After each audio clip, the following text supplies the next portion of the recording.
হয়ে গেল আমার বিটরুটের শরবত। খুবই উপকারী ভেষজটা, ইচ্ছে করলে বানিয়ে খেতে পারেন আপনারাও। আমি একদম নগদ নগদ বানিয়ে খেয়েছি, দারুণ টেস্ট মাশাআল্লাহ।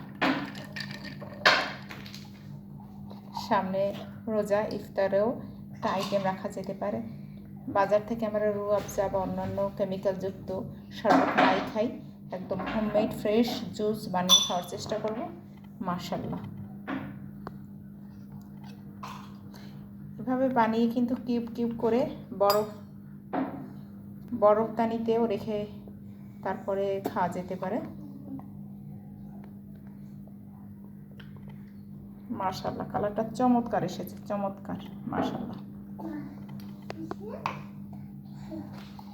এত সুন্দর, যেটা আসলে বাস্তবে আরও সুন্দর, ফোনে ক্যামেরায় দেখা এত ভালো দেখা যাচ্ছে না।